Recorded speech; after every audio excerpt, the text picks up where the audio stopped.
तो चलिए दोस्तों, इस वीडियो में हम बात करेंगे कि सूर्य अगर खाना नंबर 3 में हो तो क्या क्या उपाय हम कर सकते हैं लाल किताब के बेस पे। और ये उपाय आपको करने के लिए नहीं कहा जा रहा, ये उपाय सिर्फ एक एजुकेशनल पॉइंट ऑफ व्यू से हैं। और कोई भी उपाय करने से पहले कृपया किसी भी ज्योतिषी से अवश्य अपना होरोस्कोप या पत्रिका दिखाकर पूर्ण जानकारी प्राप्त करने के बाद ही उपाय किए जाएं। तो देखते हैं क्या क्या उपाय हम लॉजिकली कर सकते हैं, उनको डिटेल में जानकारी हासिल करेंगे जब सूर्य खाना नंबर 3 में हो। तो दोस्तों, लाल किताब के अकॉर्डिंगली सूर्य खाना नंबर 3 में हो तो सबसे पहला जो उपाय करना चाहिए कि अपने चरित्र को अच्छा रखना चाहिए, उम्दा रखना चाहिए। अब आप कहेंगे चरित्र का तो सूर्य के साथ कोई लेना देना नहीं। चरित्र जो कि करेक्टर, वो या तो शुक्र से होगा या शनि से होगा।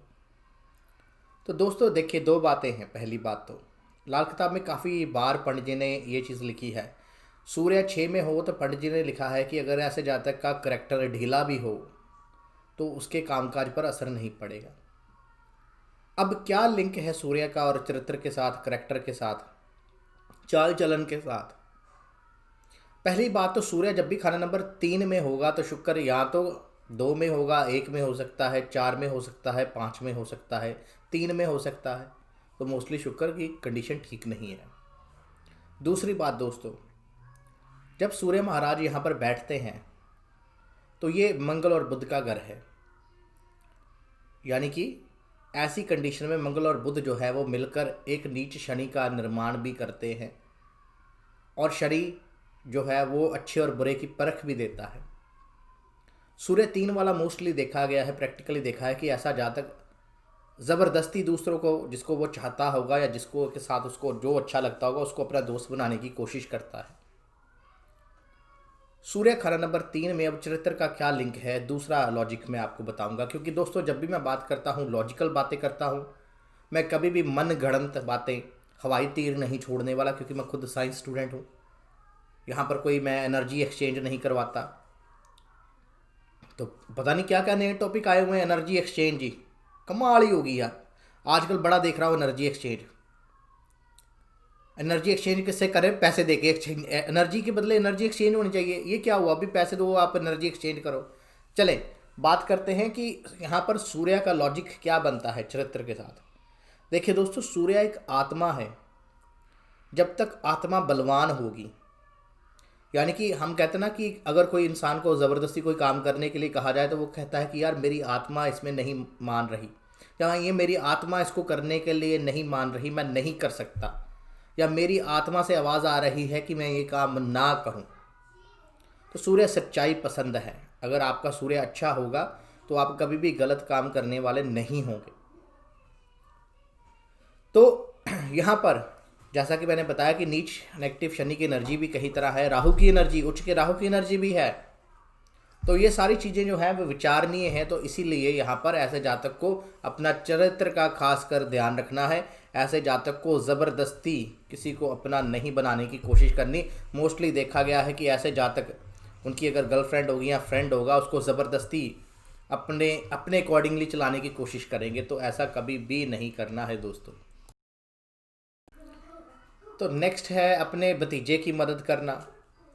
तो दोस्तों, जब हमने ये चैप्टर किया था तो हमें पता चला था कि खाना नंबर 3 में सूर्य के साथ लिंक भी किया था। तो तीसरा घर जो है भाई बंधुओं का घर है, उनके बच्चे जो हो गए, भतीजे हो गए। ऐसे जातक को उनको जेब खर्च कुछ ना कुछ देते रहना चाहिए। या ऐसे जातक को जेब खर्ची के अलावा दोस्तों, ऐसे जातक को अगर हो सके तो अपने भतीजे के साथ कभी कभार शाम को फास्ट फूड खाना चाहिए, उसको फास्ट फूड खिलाना चाहिए। जैसे कि किसी रेडी पर जाकर या बाहर जाकर हल्की सी सैर करते हुए उसके बाद उसको फास्ट फूड खिलाना चाहिए। तो तीसरा घर जो है वो शॉर्ट ट्रैवल ट्रिप्स का भी है। और तीसरा घर जो है वहाँ पर राहु की उच्च की एनर्जी है, तो राहु के साथ भी लिंक्ड है। तो इस प्रकार प्रकार के काम करने से भी, भतीजे को खुश रखने से भी, गलत वे से मत खुश करना, अच्छे वे से खुश करना उसको। भतीजे को हमने ख़राब नहीं करना कि ये ले पैसे ले, जो तेरी पिता पूरी नहीं करता ख्वाहिशें वो मैं पूरी करूँगा, ऐसा नहीं करना। हमेशा ही दूसरों को अच्छा गाइड करना है।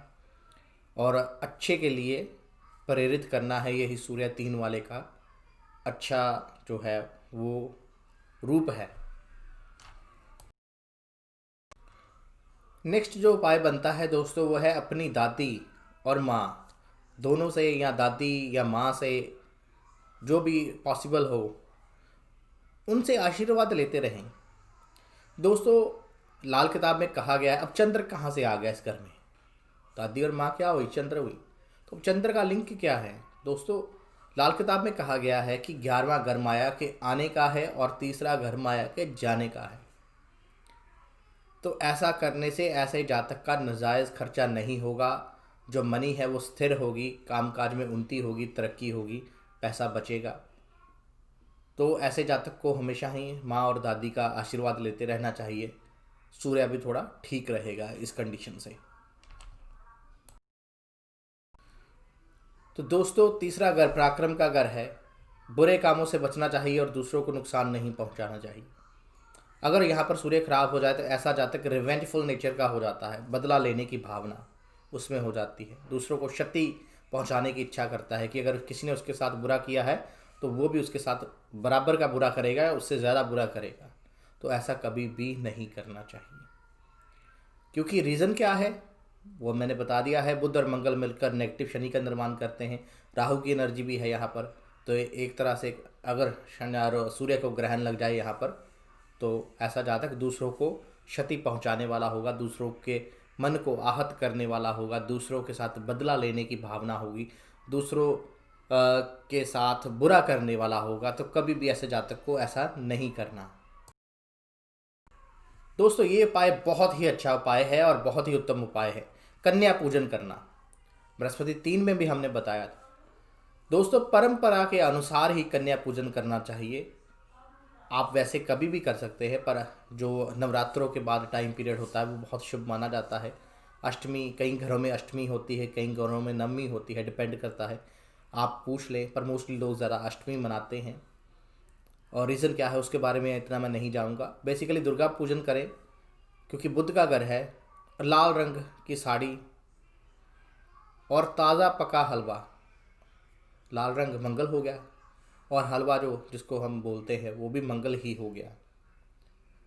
तो क्योंकि 7वें घर में मंगल को मीठा हलवा कहा गया है। और यहाँ पर काले चने, अब देखिए बड़ी प्यारी बात है, ये भी एक बड़ा तगड़ा उपाय हो जाएगा, क्योंकि बुध और मंगल मिलकर शनि का निर्माण कर रहे थे, तो काले चने भी साथ में हो जाएंगे।